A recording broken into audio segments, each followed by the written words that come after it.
it's kind of like just marketing.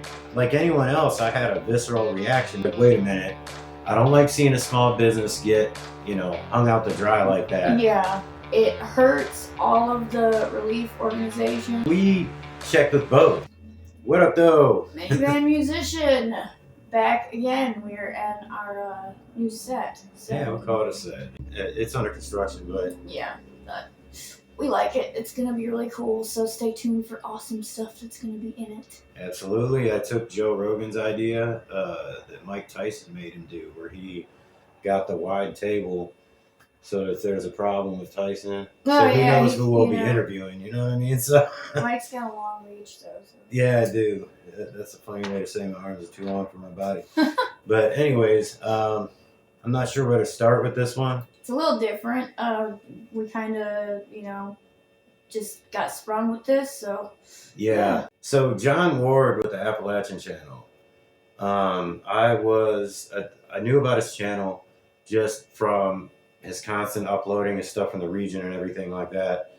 And I had actually contacted him about a place to put a camper. Yeah. I had given him the really confusing story, remember? Oh, it's still so confusing ongoing. And I hadn't heard back from him, but I think he was genuinely confused and kind of got fed up. But that doesn't matter. It's fine. But because of that, we got to talking, and actually kind of both of the organizations you work with end up with people that are displaced for various multiple reasons. From Helene and just from, other situations, domestic violence, evictions, you name it. So like between John and the stuff that he uploads, obviously we heard of Hope Village. So, we decided to go there and check it out and ask questions. I wanted to go and meet the people in person and see it for myself, because we'd also heard some other things before we went out there. Yeah, people said, don't go there, they're shutting them down. And somebody else said they were just leaving as though they were giving up or something. I had seen the complete opposite on social media, so I was like, that's not possible. And that they'd already been kicked out from somewhere else prior to that or something? I'm not sure. So we decided to find out because we live very close to there. So anyways, so in the process of that, basically on the way, I saw the video where it was supposedly a business down the street, the French fry thing. Yeah. One of the guys left the camp, went to that business, asked for French fries. The woman got so mad that she called everyone in the community to basically get these people kicked out. Yeah, to report to the campground or the county cops or whatever. I mean, supposedly she just went off and about other stuff with people peeing in yards or something. I don't know. Yeah. A lot of complaints, I guess. Yeah, and so we checked for legit reasons, and the woman we spoke with did follow up from the camp. Yeah, I have not gotten a chance to get back a hold of her yet, but I will. Yeah, I know one of the problems is solved out of the people you're... Yeah, so we're figuring it out. So we did go there. The woman was very gracious, very helpful. She was a volunteer, too. She wasn't the woman who was in charge of it. No. And she actually ended up there because of John. Yeah. So I got to give him that just from the publicity and everything like that. But I'll get to why that part's important later. But see, we went to the local business too, because I manage sales at a semi-local business, 45 minutes away. And I wanted to hear this because I'm just like, a woman's going to flip out this bad over some French fries. Just didn't sound right. No, it doesn't. To get a whole camp shut down and people kicked out, they got evicted after that. They had a certain date that they had to get out by. And yeah, we kind of wanted to know what in the heck would have caused that. So we went and talked to that business, and because we had seen them smeared all to hell. Oh, so bad. People saying boycott them, but we saw some people in between us, literally driving. Not that I'm reading the internet while driving. I didn't say I was the one driving. But anyways, there's people that were I've known these people for decades. They're great people. Good business. Yeah. So we talked to a woman that worked there. For one, the manager or the owner, I'm sorry, wasn't even there that day that this happened. And it was definitely more than the French fry thing. Yeah. We won't get into details because they are actually working that out with the actual video.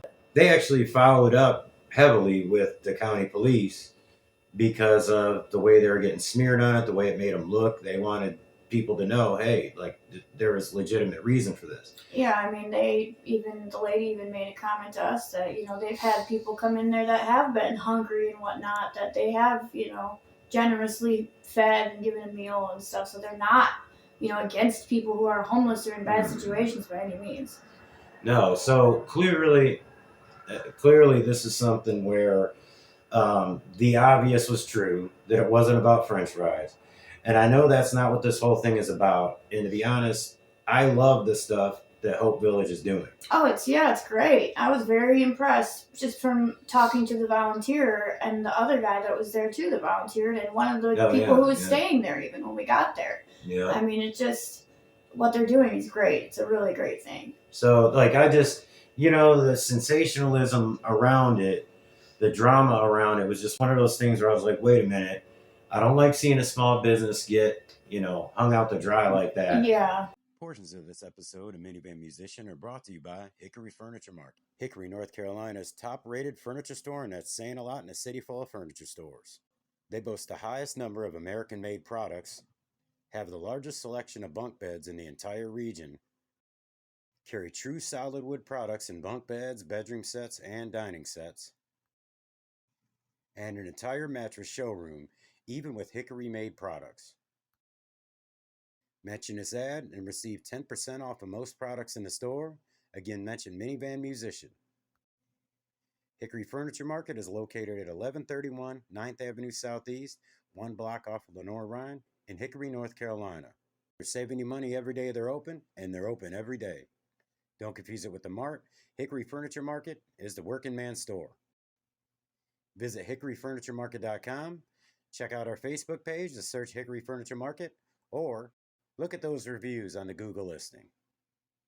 See you soon. Come on in and make yourself at home. If that isn't what they did. But at the same time, like anyone else, I had a visceral reaction to the idea that a woman would be that hateful to get people booted. So basically, my conclusion with this part of the video is there's 3 sides to every story. Yep, always. It wasn't just about French fries. Possibly the woman there at the business wasn't like angelic about the way she went about things. Right. But there were a lot of complaints. They're all being followed up on and things like that. So that's one thing.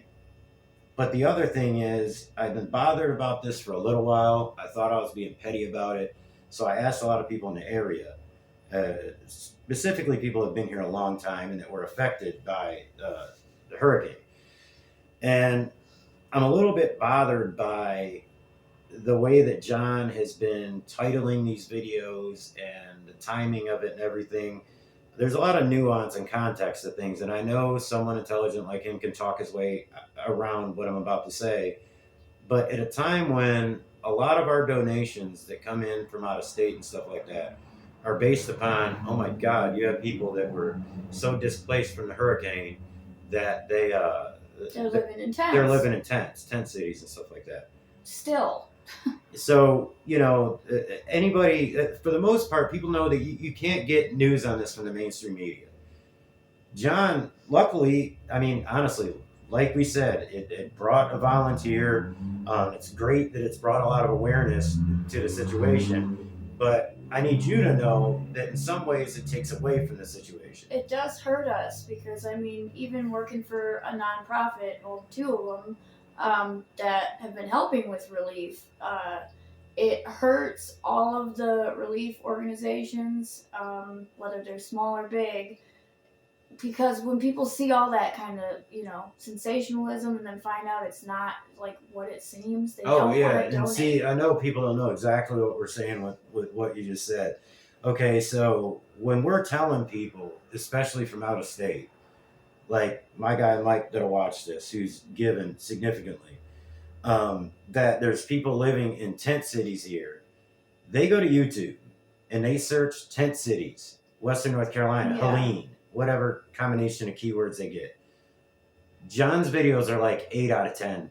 You know what I mean? Yeah, they'll come up first. Within a minute of watching any of those videos, especially the one that says homelessness has exploded in Western North Carolina after Helene, within a minute of watching that video, the person watching learns that it's like 90% people who just got out of jail, just criminals, which I got a record. I'm just saying. That's what Hope Village is. Hope Right. Village is, it's like a transitional housing almost, but it is, they are. And there's a couple hotbeds. Helene people there. There are some Helene people couple there, but it's mostly, transitional housing for people that are coming out of jail or on probation or in some kind of, situation where they got out of rehab or something like that. And that's a good thing. That's a great thing. Especially where we come from, we think it's a very good thing. Yeah, absolutely. But, when you're using that type of title and then people... In imagery. Yeah. It's like homelessness has exploded after Helene, and the picture is like the tents. Like it implies that it's just like you picture Swananoa and all the picture is the same angle as the one that everybody's seen of Swananoa. You know what I mean? Like the main one. It kind of feels that way. So people from out of state, and I'm appealing to John with this, people from out of state feel reluctant to give. And I don't know if you've noticed this. Maybe you don't have time to actually read comments from people nationally and things like that, especially on X.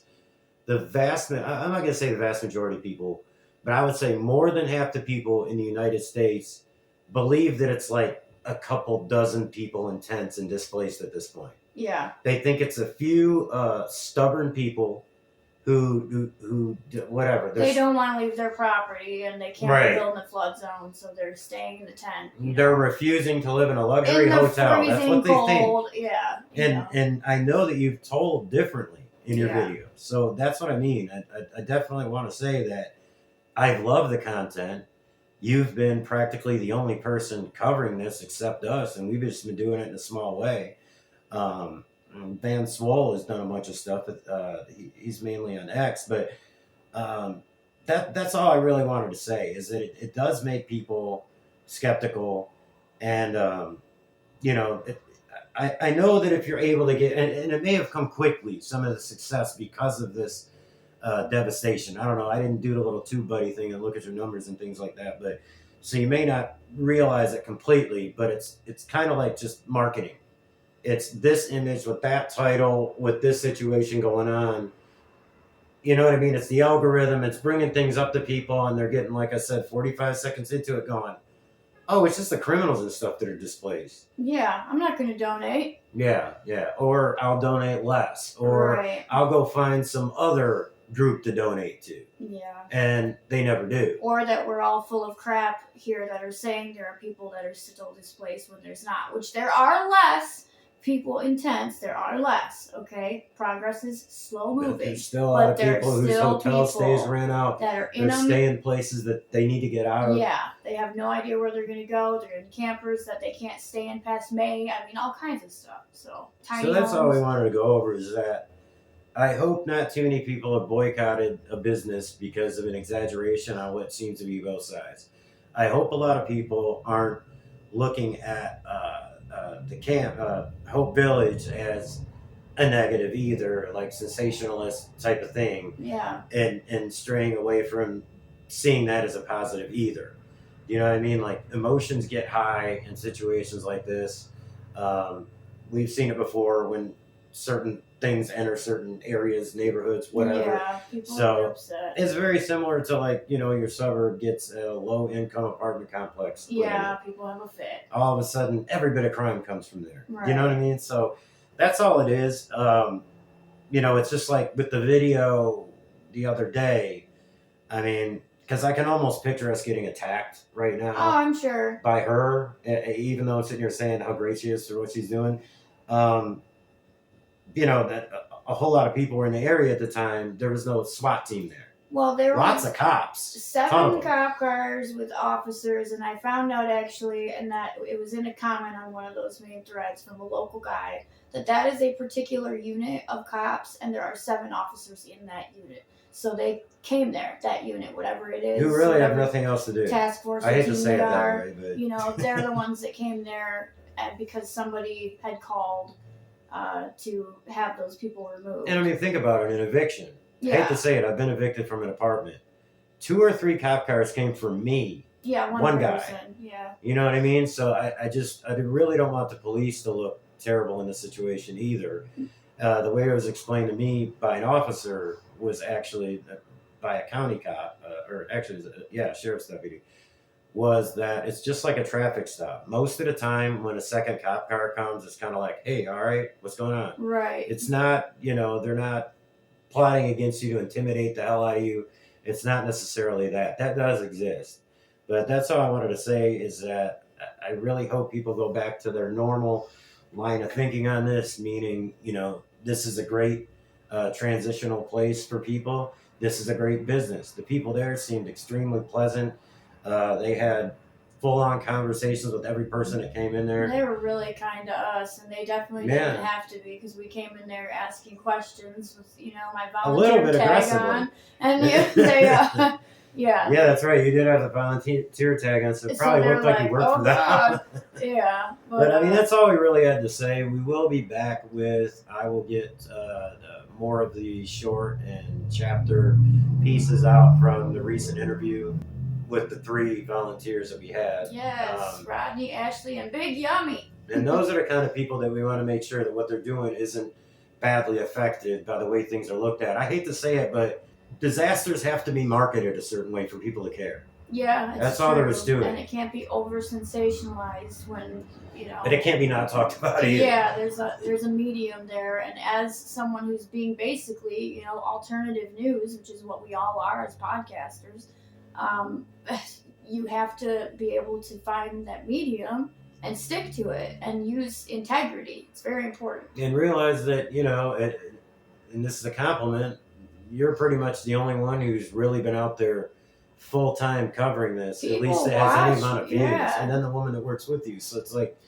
there's a certain responsibility there, which I'm actually proud to say somebody did independently, that, just kind of like with Joe Rogan, not to compare to Rogan, but I'm saying that if you take, it's an exponential amount of views compared to like the little clip they'll put on the news at night versus the YouTube views that he's getting is what I'm trying to say. Right. So, and it's mainly local from what I know. And we want good coverage to keep going, and we want, people to keep watching channels like that and keep watching ours and keep watching whoever is reporting accurately on it so that they can know what's going on, know the truth of what's going on for people who are here, and, be willing to still help, because we still need help here. In other words, losing volunteers.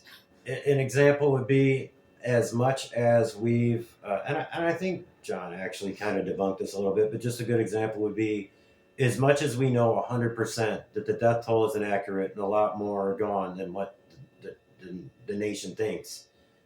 It wasn't 10,000 body bags that ran out in Swananoa Valley alone. No. There weren't 10,000 bodies in there. It's just almost scientifically impossible. That's simply just not true.